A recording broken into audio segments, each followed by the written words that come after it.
Hi, I'm Warren Zenna, founder and CEO of the CRO Collective, and welcome to the CRO Spotlight podcast. This show is focused exclusively on the success of chief revenue officers. Each week, we have an open, frank, and free-form conversation with top experts in the revenue space about the CRO role and its critical impact on B2B businesses. This podcast is the place to be for CROs, sales and marketing leaders who aspire to become CROs, and founders who are looking to appoint a CRO or want to support their CRO to succeed. Thanks for listening. Now let's go mix it up. Welcome to the CRO Spotlight podcast. This is Warren Zenna. I am the founder of the CRO Collective. And today I'm real excited to welcome a guest that I met, Jess Robertson. I had an event on March 11th of this year as a CRO roundtable, which they're great events, by the way, and I'm doing another one in June in New York. So anyone who's listening to this and wants to come to another CRO roundtable in New York, it's on June 2nd. You can just find me on LinkedIn and tell me you want to go. They're great. And Jess was one of the CROs that showed up. I met her for the first time. And she's just one of the smartest people that I've met in a long time. Seriously, just like a sort of personality and just intelligence and insight and just incredible. And so we ended up getting together afterwards and having coffee. And I just thought, my God, this person is so smart. We had a great conversation, very like-minded. I thought just so much she has to say. I just want to bring her on the show and talk more to her here in this live setting, because I think that stuff that we talked about would be interesting to a lot of other people. So you'll hear this great conversation we had. It could have gone on for 3 hours. We talked about so many things: philosophy, business, sales, just incredible. So today's guest is Jess Robertson, and enjoy it. Thanks. I'm so glad you're here. Thanks for having me. It's by nature, we can't stop talking, right? That's our job. I guess you're right. You're right. Well, look, some people talk and they don't say anything, but you say a lot, so it's a different thing. Yeah. So Jess is the CRO of a startup, but I got to know Jess, and she had a really cool history and some great track record and some interesting ideas. So, Jess, why don't you just introduce yourself a bit, tell everybody who you are, what you're doing now, and then a little bit like sort of how you got here. Yeah, sure. As Warren mentioned, I'm the CRO of a company called Orbb, and we believe that we're kind of redefining the sales process and bringing relationships back into it.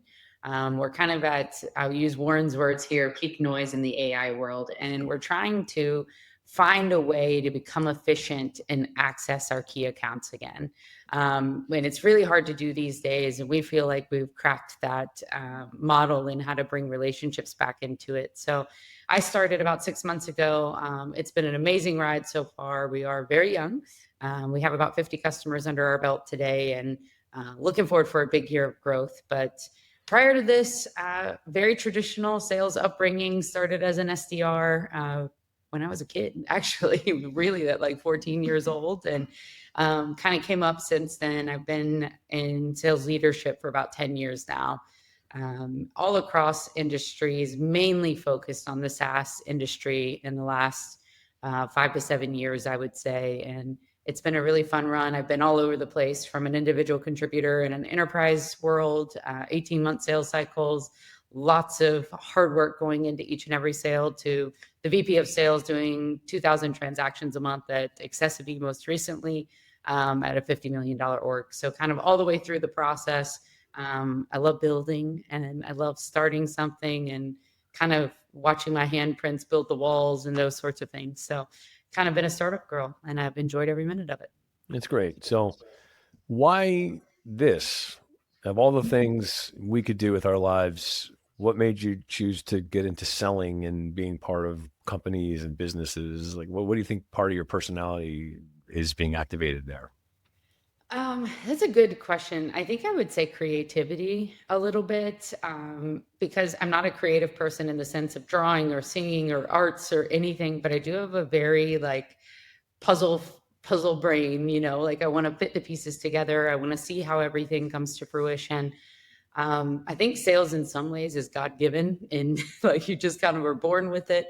Now you can be taught some things, and you can certainly get better and craft your skills and hone your skills. But I think that it's an outlet for my creativity, gives me the ability to talk to people and meet with really smart people and always be challenged. I think in any sort of revenue leadership role, you're never without a goal. never not once. So I think always having something to strive for and drive to gives me that kind of north arrow, if you will, and I've enjoyed it. I got it. I do. There is certainly a lot of creativity. People don't realize that, that it's really a creative undertaking when you're doing this sort of stuff. Because, Yeah. if you're working for somebody, you're sort of given an assignment and you fulfill that assignment and you're chosen for the competencies that fulfill that assignment. When you're running a business, you're building something, and that's a creative process. It's not really thought of that way. People think of business as money, it's a money thing, but it isn't. It's building a machine, really, in a way. You're trying Absolutely. to take parts that work together and create an outcome, and it's always like a new thing. You bring similar principles to each endeavor, but it's new because the product's different, the audience is different. So, people, I'd say like us, right? I'm certainly like you. I like the building part better than the success part. I think it maybe reflects my bank account, but that's fine. It's just I do like to put things together and see that they can work. Yeah. Would you say then, are you like more of a money or numbers or math or analytical person? Are you more of like a strategic person? Are you more like a philosopher? What would you say your kind of profile, your personality is? I think it's changed a lot over the years. I think in the early days of the sales side of it, I was really into the emotional understanding of why people were doing what they were doing. How do you get people to buy? How do you get people to like you while they're buying? How do you get people to trust you? How do you bring authenticity into the process while also achieving and meeting a certain outcome that's demanded of you? I think as I've ventured into higher levels of leadership, I've had to pull out the analytical side of my brain a lot more and trust the data and track the data and be the data and know my numbers. And that's something that I don't think that I was like inherently given. And I've had to understand how all of these different factors play together. Certainly, I would say that as I've gotten a little older, I've gone back in my shell a little bit and have become a little bit more analytical, and I enjoy that part of it now. So I think it's changed over the course of the last 15 years. It's really interesting, isn't it? Because, I'm probably a bit more like you.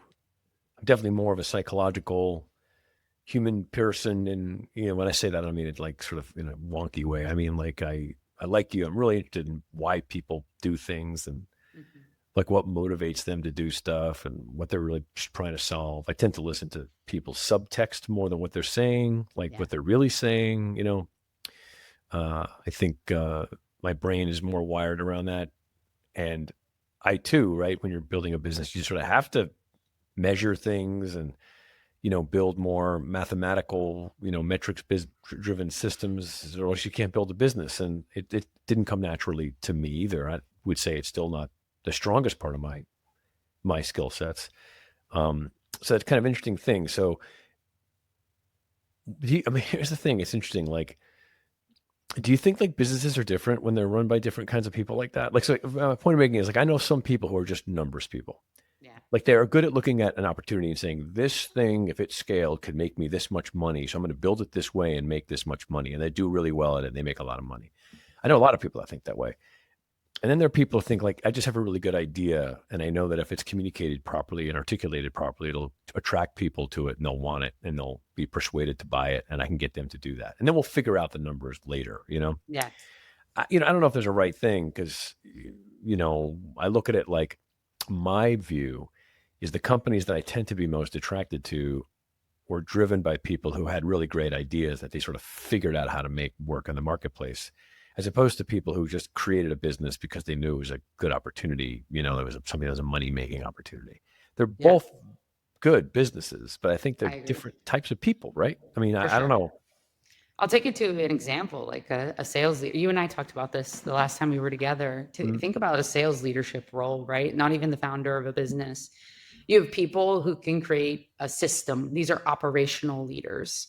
And the system is designed, or let's go all the way to the outcome. The outcome is whatever the system was made to produce. yep. So they typically, you see these type of people in high volume, inbound machines that can run like variant to who the human is. You don't have a lot of human skill set in those type of machines.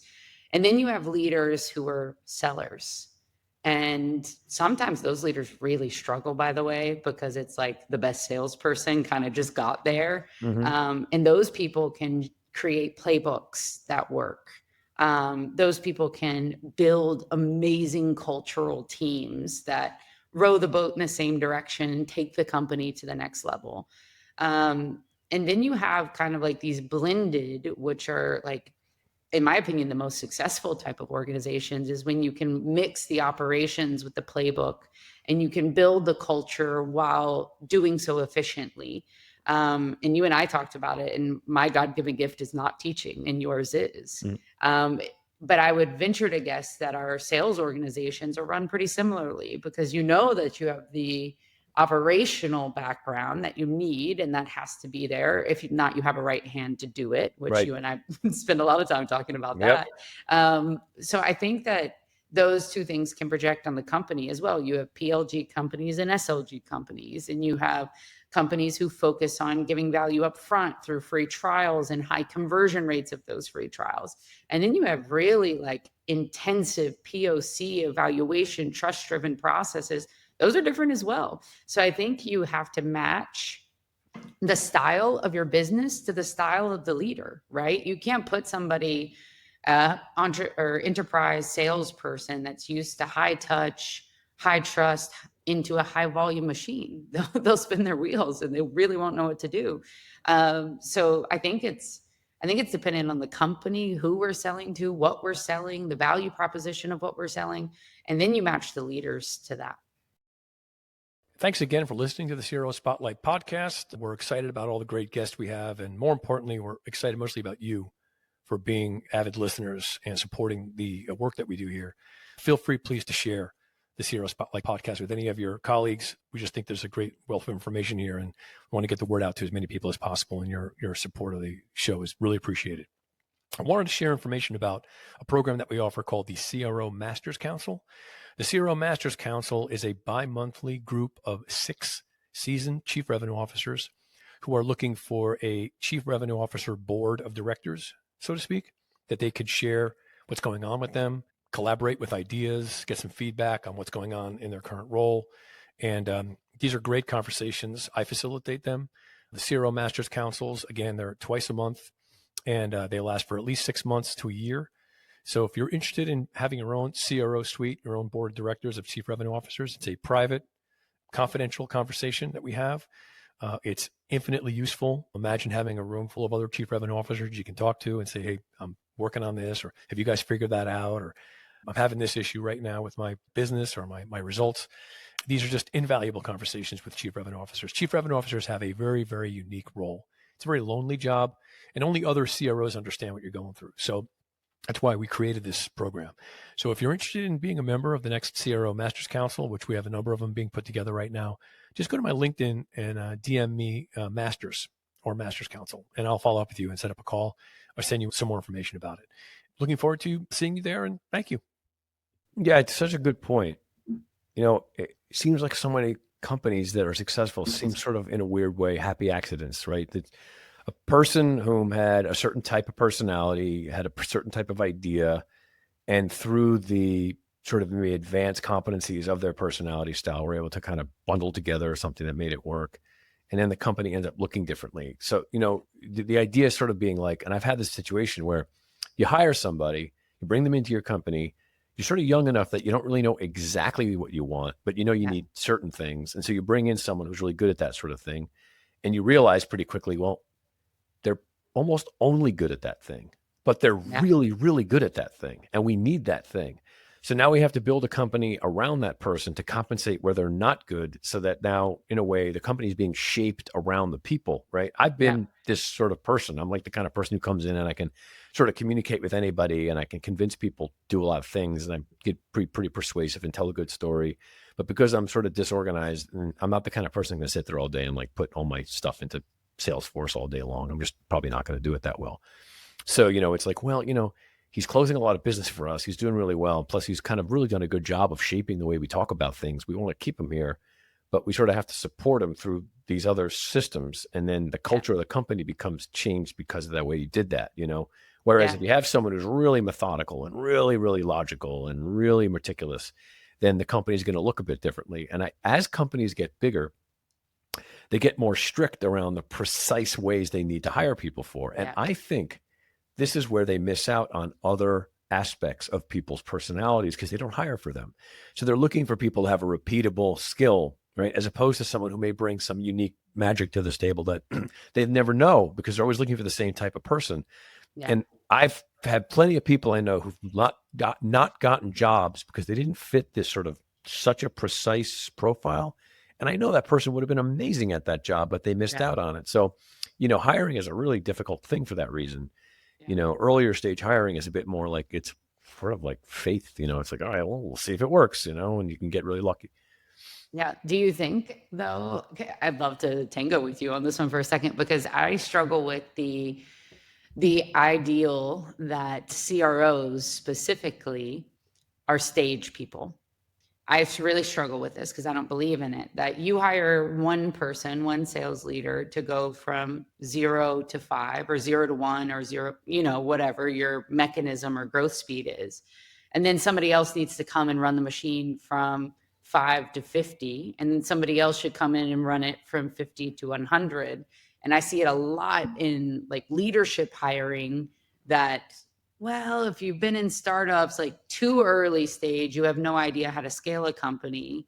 And if you've scaled a company, you have no idea how to build a company. And I kind of think that this is a little bit farce. Like, I'd love to hear your opinion Yeah, on it. it's a really good question. I agree with you. There's no doubt that it's kind of a hard one to say. There's some hard answer on this, but let's dig into it, right? So I think we'd agree that 0 to 5 requires a certain type of effort, For right? sure.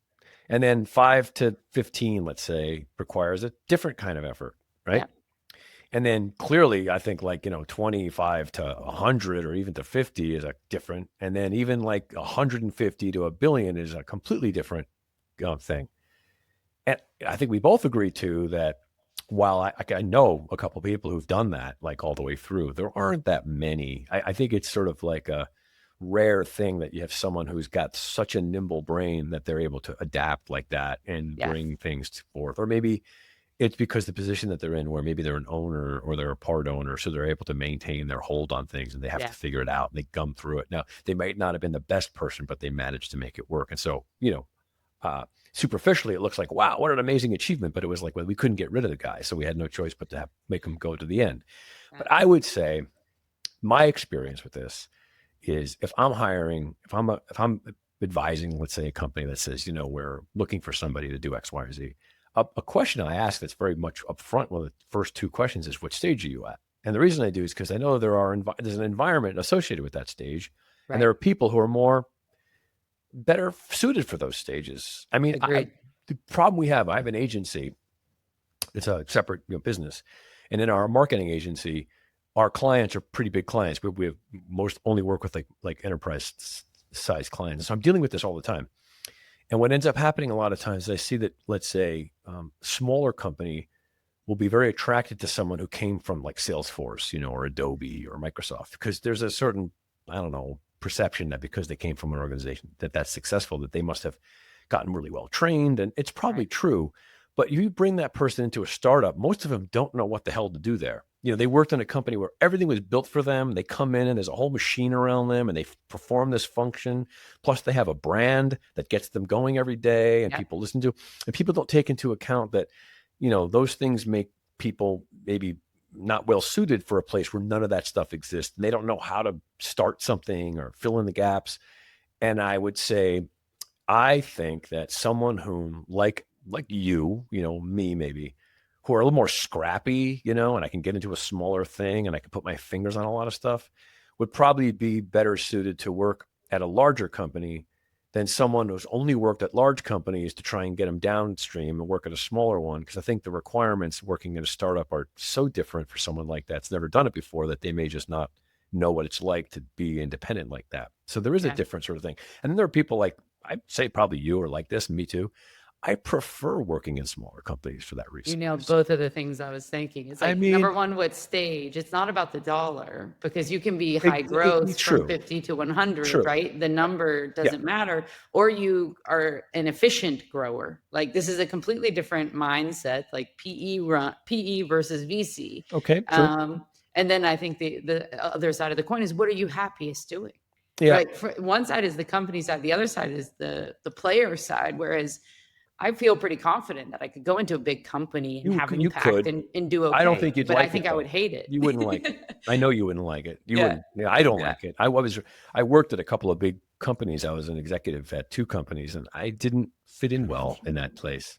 I was yeah, too entrepreneurial. I was trying to do a lot of things that the other executives are sort of like, stay in your lane, shut your mouth, and I get it. I mean, I yeah, understand it. I'm not a child, but at the time it felt so restrictive and yeah, political. And, at our earlier part of this conversation, it was like zero creativity. I mean, it was yeah, none. Like if I went with an idea, they were like, what? It was like a committee and everyone thought about it.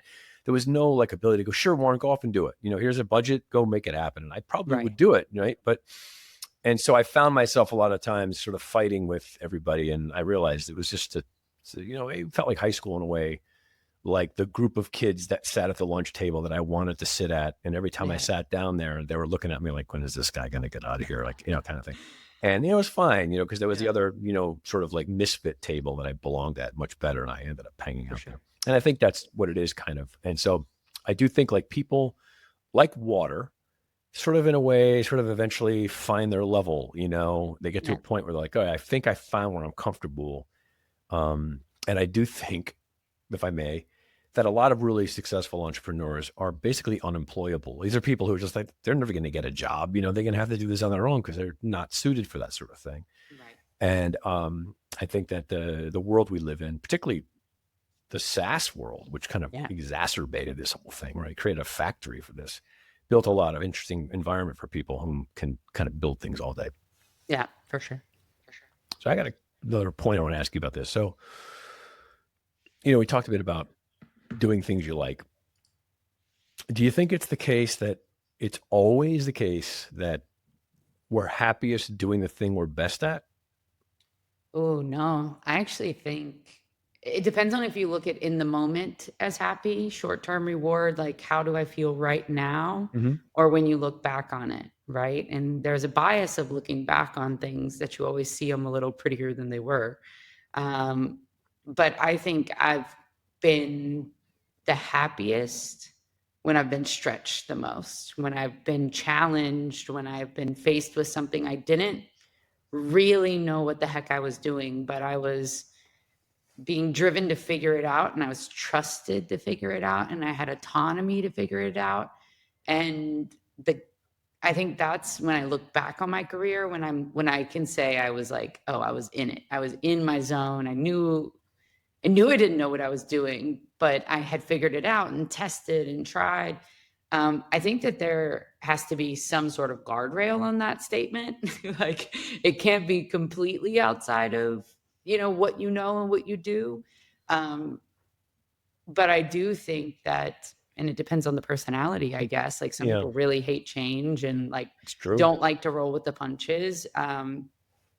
I would like to think I thrive in change. I think it's getting harder the older I get just because of life, but um, I really do think that for me in particularly, it has come with some of the hardest fought battles or the most positive ones I look back on.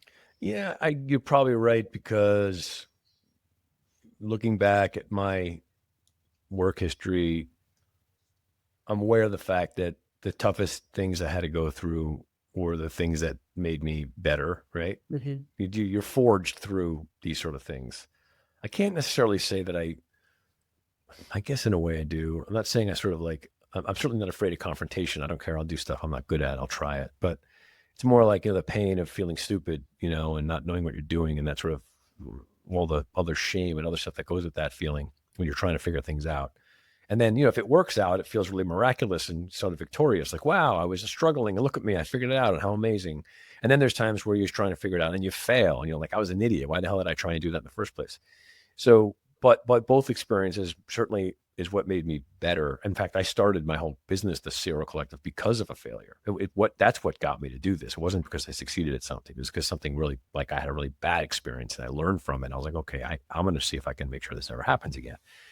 But I asked the question mainly because I'm battle with this philosophically. It's like, telling people to find the thing they're great at and pursue the thing they're great at. Yeah. Right? I mean, it seems like a logical thing to do. Yeah, I think that is a career anecdote is like, I believe in staying in your lane from like, as you say, figure out what you're most productive in doing, figure out what makes you feel fulfilled, and then challenge yourself within that. Like, so Yeah. it's like I said, the guardrails, and then kind of bounce all over within something to find that place where, because I think people are most satisfied and most happy when they're able to contribute.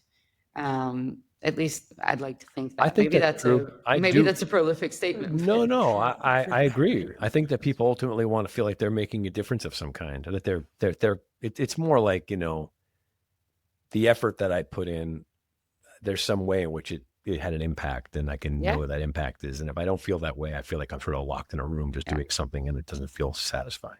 It's amazing when I interview salespeople and hundreds in my career. I say, "What do you want?" Like, and they want a position where they have impact. And I always ask, what does it mean to you to have impact? Like, what is that thing? Like, what wakes you up in the morning? Hmm. Because how I measure your impact is going to be percentage to goal.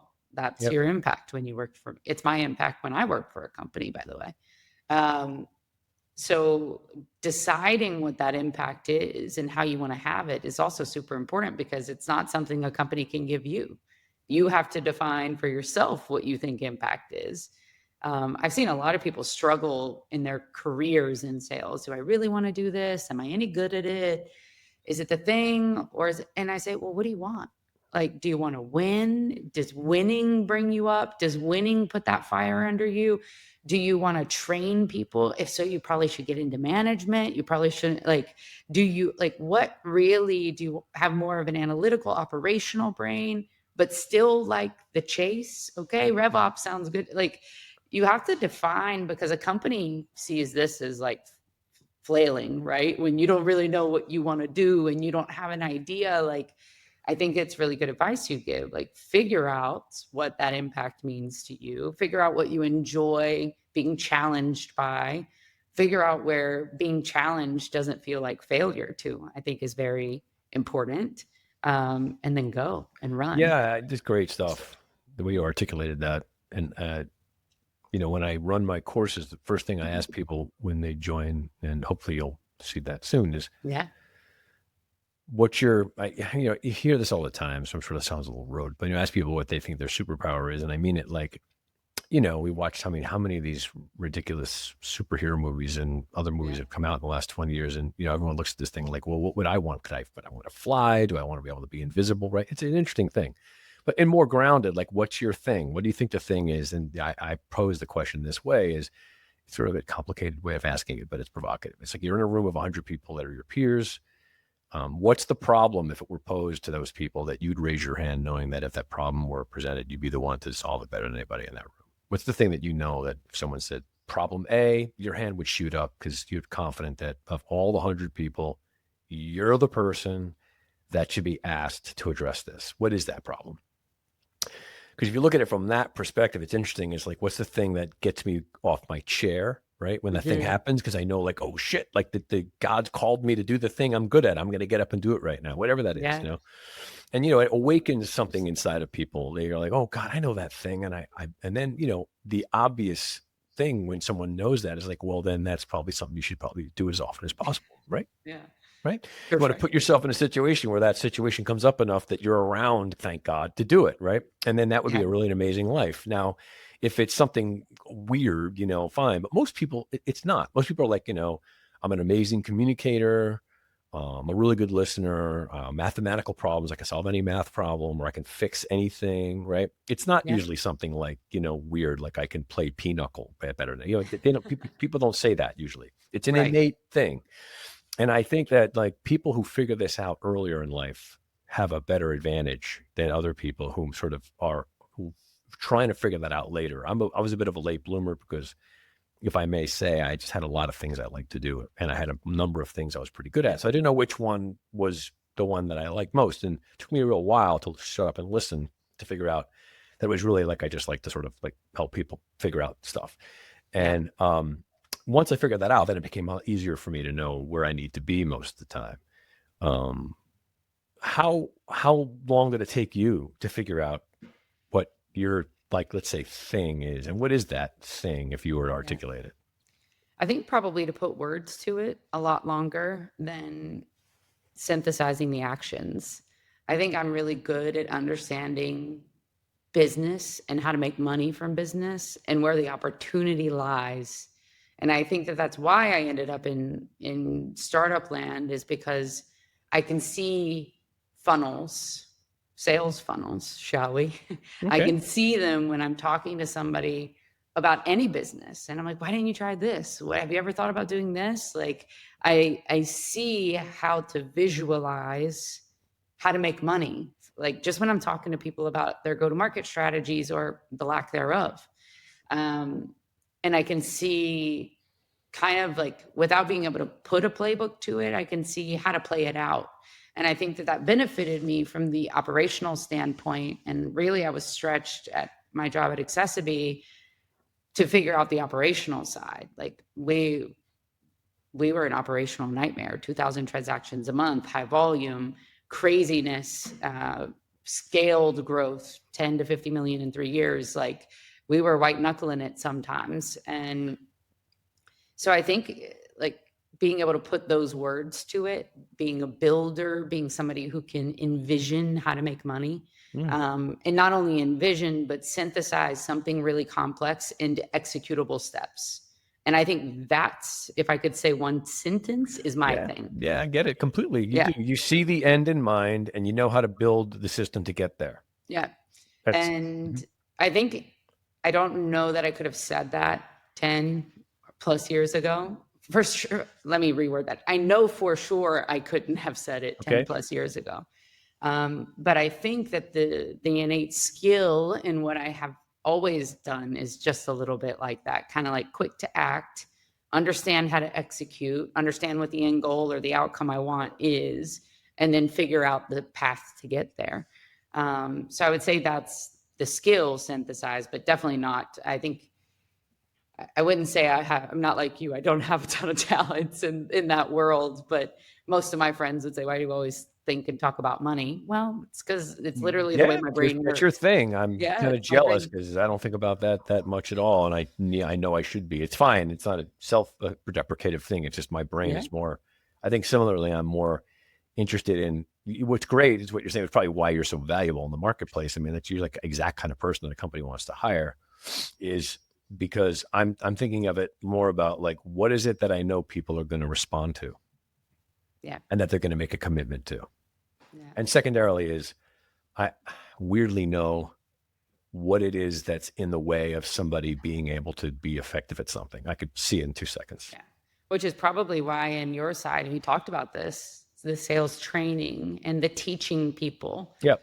I teach best through just imitate what I do. Yep. I can't tell you how to do what I'm doing. I can show you what I Yeah. would do Sure. and I get follow it. me. You're living by Yeah. example. Yeah. Yeah. No doubt. And I think that it's a skill that I've always wanted to have more of, Yeah. is how do I teach it? Like, how Yep. do I give the part of me? Because I love being around salespeople and watching salespeople, like that light bulb moment where they become a salesperson. I've had several salespeople in my career who didn't come from the background of sales, and they just kind of started anew when the light bulb went off and they realized they were a salesperson. Yep. And they were doctors before, or art people before, or Yeah. whatever. And it's really fun to watch that happen. But I have never had the skill of like, let me really synthesize to you and tell you what I'm doing in a theoretical way. That has been my Yeah. gap, I I would get it. say. I do. I understand. It's sort of like I watched one time. I don't remember who it was. A really brilliant woman who's an actress, incredible actress, and she was on some show or something. And she explained to the host how to act, which is a very difficult thing to explain to Yeah. somebody. It's like, I don't get, how do you explain that to somebody? But she did. And he said, and I agreed, That was the most clear articulation of what acting is that I've ever heard before. And, she obviously possessed this ability to break down something in a way that was easy to understand. Now, granted, it's still an intellectual enterprise. It's not like I can't do it, but at least I now can put words together and I can see what it looks like. And I do sort of enjoy unpacking that stuff. But I want to kind of switch gears because I want to talk a bit about what you're talking about more around operations and stuff, because we talk about this a lot. So thank you so much again for listening to the CRO Spotlight podcast. This podcast is an important plank in the CRO Collective communication strategy, and we're really thrilled to have such great guests on here. So listening and sharing the podcast with other people is really vital, because we want to get as many people listening to this great stuff as possible. A couple of things to note. If you're a aspiring CRO or a recently hired CRO or even an old salty CRO, and you're looking to either become a chief revenue officer or improve your chops and gain some more insights and improve your competencies as a chief revenue officer, we offer the CRO Accelerator course. It's 5 years now. It's the first CRO focused course that was out there. It's a 15-week course that is populated by aspiring chief revenue officers and CROs. We're pretty selective in terms of who can be a member of the CRO Accelerator course. It's people who are probably more ready to be a CRO right now. They have a number of years under their belt as a revenue leader, whether it be a sales leader or a marketing leader or even RevOps leader. And they either want to move into the C-suite, or they're CROs that want to just make sure that they win in the role. The CRO Accelerator course, we kick off the next one in mid-May 2025.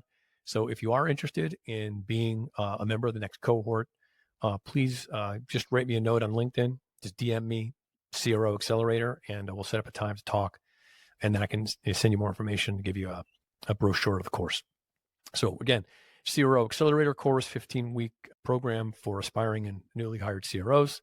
Take advantage of it. It's been great. And you'll see some more information about it on the website. Thanks. When you're looking at an operational structure, you're building one from scratch, right? Someone says, Jess, I want you to build my company. We have a product and you agree with it. You've already evaluated. You think this makes sense. And you passed your own test around. Yep, this is sellable and the market needs it. Okay, I'll take this on. How do you start? What's your process for creating structure to get to that dollar? What do you usually do in your philosophy around that? Great question, and a complex one, I think. I always start with top of funnel. I think the first thing, and I'll get to the operations side in just a second. It's all good. It's all part of it. The top of funnel is how do you get interest? Okay, there's a bunch of ways to get interest. Are you running something that's marketable, that people can understand, that people are largely educated on or can be educated on in 20 seconds or less and really get it? Are you a new market leader? Are you trying to build something that's never been built before, that people don't know, that people aren't aware of yet? Are you do you have the ability in short form to access people, to access your buyer, to get to the places that they are? And so I think the first key that you have to answer is, who are you trying to sell to? Whose problem do you solve? And I think the first thing, and a lot of leaders miss this in the beginning, is who the heck is your customer? What's your ICP? Who's your persona within that ICP? What are the levels of that persona? Do you have more than one? Can you multi-thread? Do you only have one? Then what's your TAM? How big is it? Because all of these things is what builds the operation for you. If your TAM is very small, you can't do high volume outbound. Mm-hmm. You'll burn all of your TAM, total addressable market, in a year. If you have hundreds of thousands of potential customers, you can't afford not to market and have high volume outbound. So I think the first thing that revenue leaders have to do is understand who the heck they're selling to, what problem are they solving, and how can they best deliver that problem.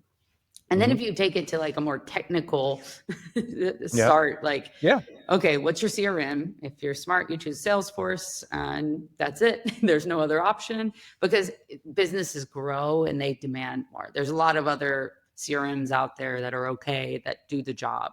I'm not trying to say that, but if you're building for scale, you need options. So go with the big boys. Okay. So you put the puzzle pieces into place, and I think you start as simple as you can, and you try to understand, okay, here's your center of truth. What are the stages of the sale? Okay, so how are we going to acquire leads? As I said before, how many of them are there? What pace are we going to go at? How are we going to triage them? What are our capacities? This is all stuff you have to think of before you even hire your first person, right? Like understanding how you will hold up the revenue organization. And then if you kind of go to the middle of the cycle, I would say, okay, build your stages. What does being interested mean? Okay, what does opening pipeline mean to you? How do you justify it? How do you stand behind it? How do you explain it? What are the stages of that pipeline? And I think it's really amazing if you start with a map or a science of the revenue process from the beginning and then build into it, take away, put in as you need, as you see that you're missing a piece of data that you want to have. And all of that, like I haven't really said anything super crazy yet. Like there's not, these are all just the basics. It is, but I see how many companies don't do this that well. Yeah. And it's funny, when I started here at Orbb, and late last year, it's something that I hit on with our founder, co-founder Dean, so much is we need to decide who we're going to sell to. What's the product made for? Whose problems do we solve? And that's it, because stretching a company in the early days is not a good thing. You need to go narrow. You need to find people that you can serve well and create customer cases for. And we were lucky that our total addressable market is still big, even with a very narrow ICP. So I think, and then as you have capacity from a product standpoint, you can add more layers to that ICP. Or as you have capacity from a sales team point of view. I was running the demos here for the first 3.5 months solely. I would only take meetings with in ICP accounts with the exact persona, because my calendar was already 6 demos a day. What could I do? I couldn't do anymore. Right. So I think you only build capacity and feature functions as you can afford to. And this is where I think I can stop right there and say, this is the foundation. This is where you start. A lot of companies start with money. They try to get to the dollar first. And I see this in founder-led sales all the time. How quickly can you get to something that's viable, right? Something that you can raise your first round on, that you can raise a little bit of excitement. And that's great. And you have to do it. It's a part of the game. But how quickly you turn from something like that to really formalized process-driven sales will determine how quickly you scale. Yeah, so that's an interesting point. You talk about the money thing, right? And the other thing I want to ask you too is whether you sort of feel more comfortable with, or you prefer like more transactional SaaS-based type of businesses or more service-like businesses. Like what's your thing? You know, if you were like to SaaS is, I prefer as low touch as possible. It's not. Why is that? Like what is why? I like things that it's really clear what you're doing, what problem you're solving, what value you bring, because it makes selling it easier. Frankly, I mean, the industry that I came from before was very litigious, but it was the law that you had to have something to make your website accessible to people with disabilities. It's the law. It's very easy to sell when you have the law behind you. And if you use that as an example, I don't need the law behind me at all times. Don't get me wrong. No, I understand. I get it. It's interesting. When you have conviction over what you're doing and the problem that you're solving, that's when it's really fun to sell something. So I think SaaS that's like really, really problem oriented, meaning there's a very defined problem that you're solving. I think those are the most fun things to sell, because when you have a switched on buyer, when you have somebody that can be educated, it's really fun. And it's the reason I love my job today, is I get to sell to sellers all day long. Yeah. And meeting people, really smart people that I can learn from in my own demos of how to do and what to do is really a unique, it's a unique thing for me.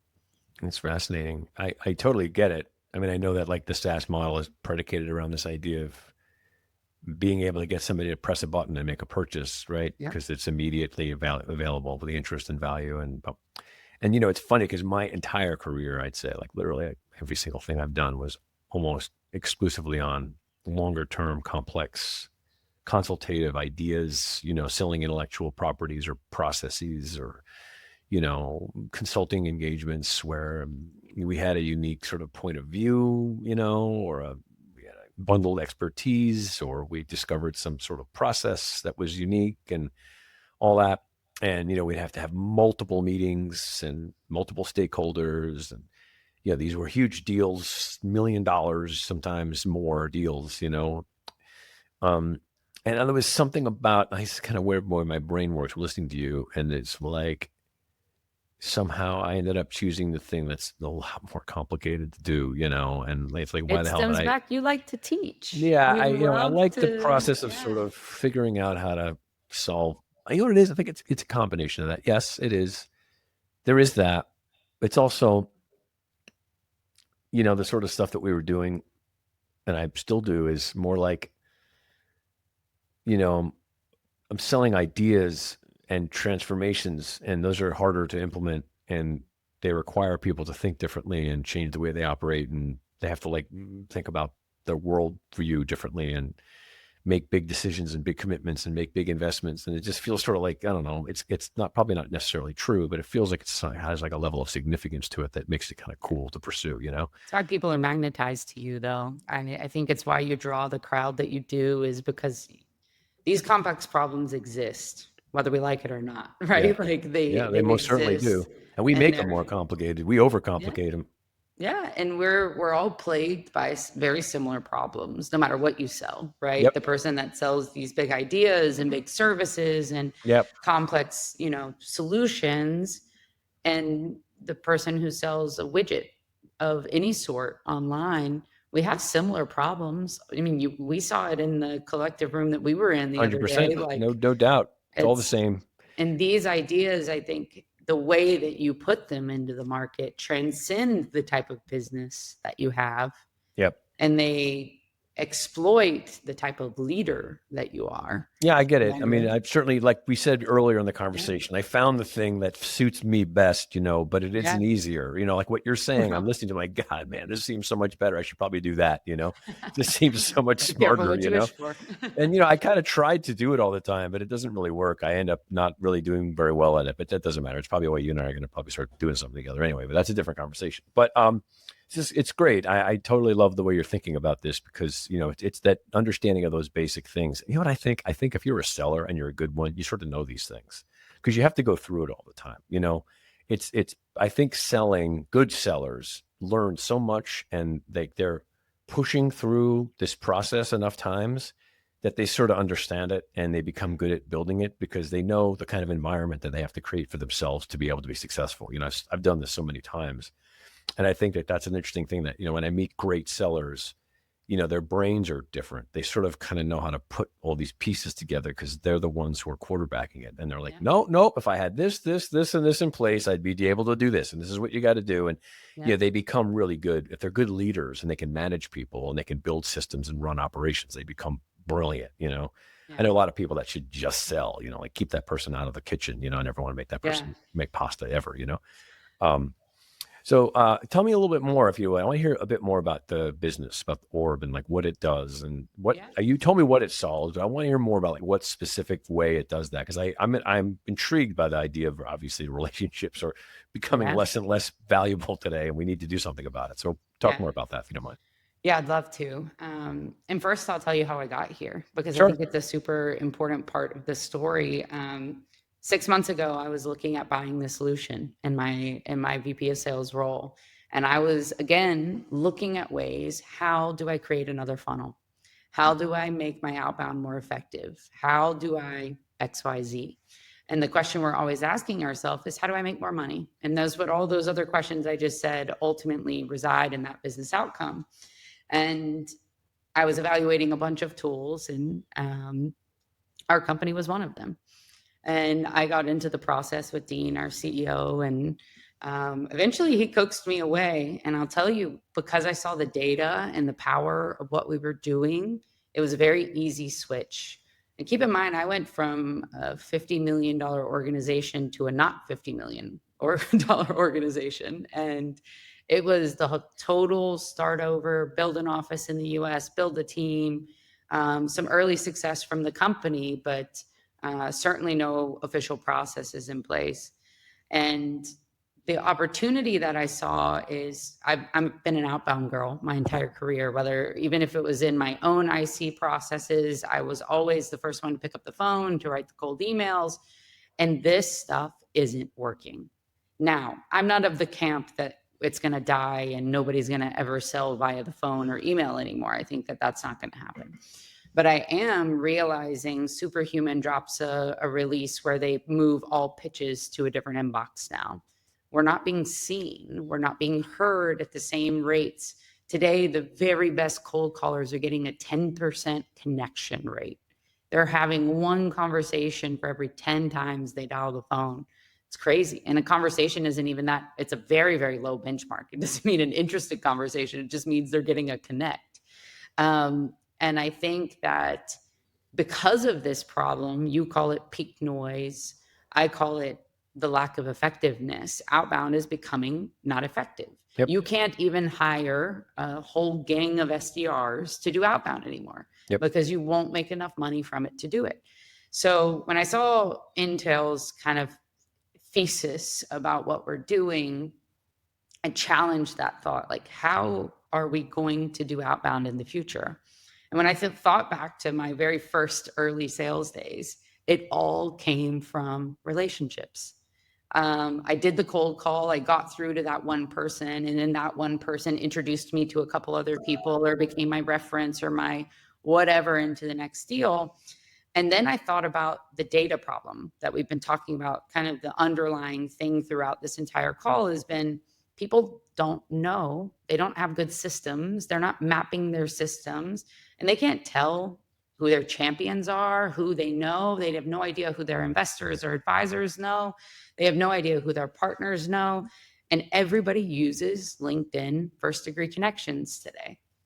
And how many times, Warren, you have a great LinkedIn following. If I called you tomorrow and I said, hey, Warren, I need help. I'm about to not make goal this month. Can you introduce me to this person? I see you're following them or you're connected to them on LinkedIn. Sure. You would say, I'd be happy to, Jess, but I don't know that person because most people don't know their LinkedIn connections. That's true. That's true.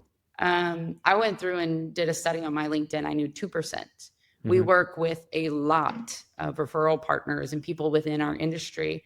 And I can tell you, I've run several studies with them. The most that people know is 4 to 5%. And these are the people who literally network for a living.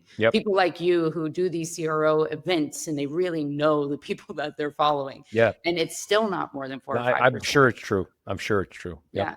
And then when you take this and you try to establish, how do I build a go-to-market function off of this? You can't build a go-to-market function bothering people for a 4% chance that they actually know the other person. They won't help you very long if they help you at all. So what Intel does, the technical way we do it is from an org-wide connection to your email and calendar metadata mixed with the public domain, right? Identifying who people are and matching that to your first-party data from your CRM and your email and calendar. So this surfaces who are your relationships actually with. Warren, you wouldn't be in my CRM today because why would you? You're not going to buy Intel tomorrow, but you're a fantastic person for me to utilize. I've talked with you a lot via email. We've had several meetings together. That should be surfaced as somebody that you and I are close. But CRMs are structured databases that are not efficient at keeping in touch with who we know and how we can get into our next deal. So we're prioritizing everything from the people first perspective. Who do we know? Where are they? What are their buying signals? What are they doing? And who do they know? And we're doing it through what we call smart career overlaps. So we identify who you know based on who you've been an advisor to, who you've worked with in the past. And we're raising to the top only verified connections.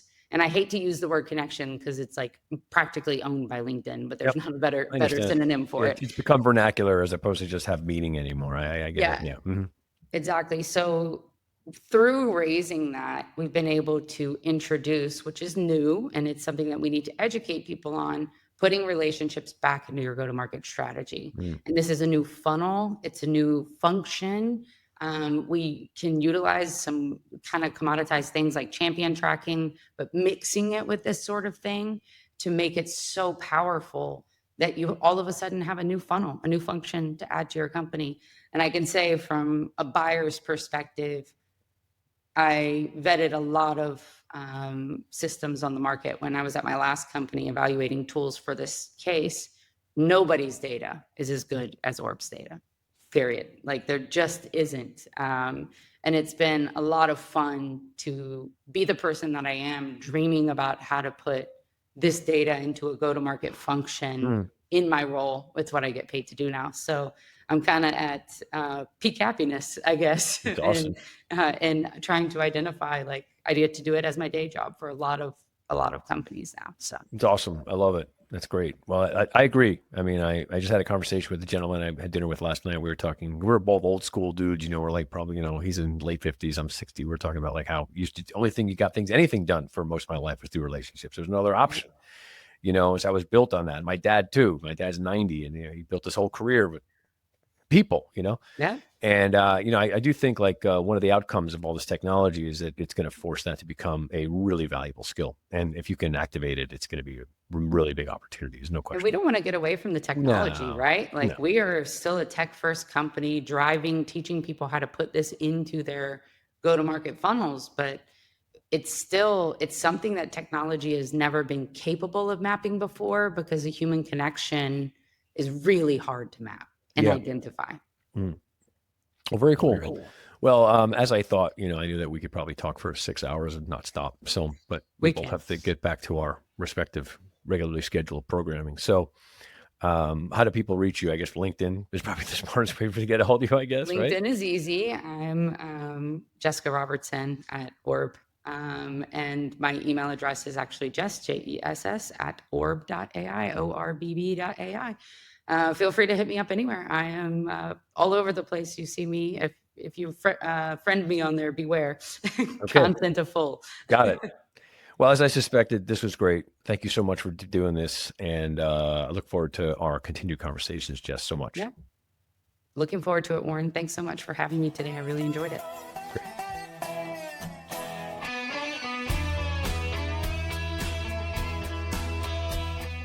Thank you for listening to the CRO Spotlight podcast. The CRO Collective's mission is to help CROs succeed and help founders and CEOs build CRO-ready organizations. You can find out more information about our services at thecrocollective.com. That's thecrocollective.com. And we look forward to having you join us next time.